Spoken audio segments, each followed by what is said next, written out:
Stellar performance during her debate against her Democratic opponent, Terry Goddard. Arizona Governor Jan Brewer has announced she's not going to participate in any more debates. During portions of Wednesday's debate, Brewer appeared unsure of what to say, including this awkward moment. We have done everything that we could possibly do.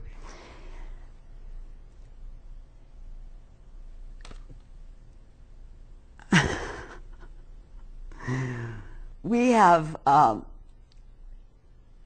did what was right for Arizona.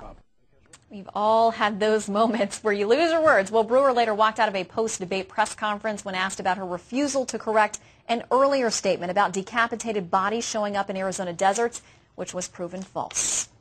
Well, states like Massachusetts and Georgia that are nowhere near the U.S.-Mexico border, well, they're injecting the issue of illegal immigration into their state's gubernatorial races.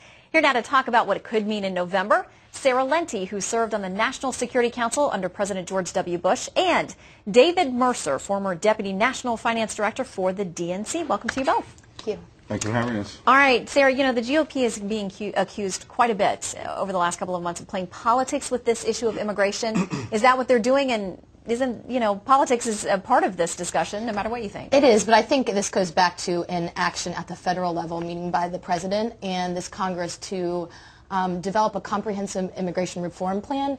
It's pushing gubernatorial candidates to sort of lash out with proposals that are in some cases moderate, in some cases rather extreme. And David, obviously, the administration and many Democrats are taking heat from the other side, from the left, saying, you're not getting anything done. You promised to get us comprehensive reform. I mean, where does this leave the Democrats? I think it leaves the Democrats in the position where they have to continue and will continue to fight for immigration reform. As we know, those efforts had been thwarted by the GOP caucus.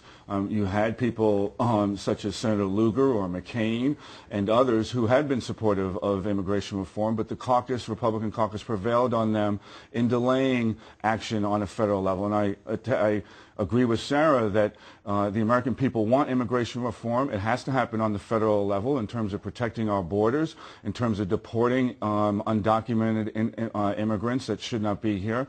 And we have to fight for that. And we should not be distracted by efforts at the state level in trying to create a situation where the blame should be shared by Democrats only. Well, it's interesting that this topic has become so state-focused and state-driven, primarily because of Arizona. We see polling about whether or not you'd like a similar law in your own state. I thought it was interesting in Georgia, both the candidates there for governor, Democrat and Republican now, say that they would actually support something like the Arizona law in Georgia. Sarah, any surprise that both sides of the ticket are talking about that in a supportive fashion? No, I think polling overall, from what I've seen, 60% of Americans said that they support something that's Arizona-esque for immigration reform, but of those same people, 58% say that they worry about the implementation of that law and what it would mean for civil rights.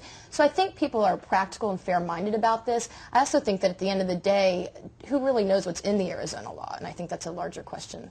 David, are you surprised at all? I mean, for so long, people have viewed the Democrats as the party of Hispanics. I mean, that they have, you know, got those votes locked up in many ways.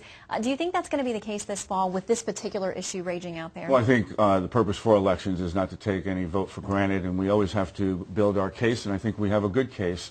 I don't think that the Republicans have any case at all, and the Council on La Raza has written to the Republican leadership to say how offended they were by the Arizona law. So it's a delicate situation and one that may come back to bite the GOP in the way they're playing with the issue now. All right, David and Sarah, thank you very much on this particular topic. We'll ask you to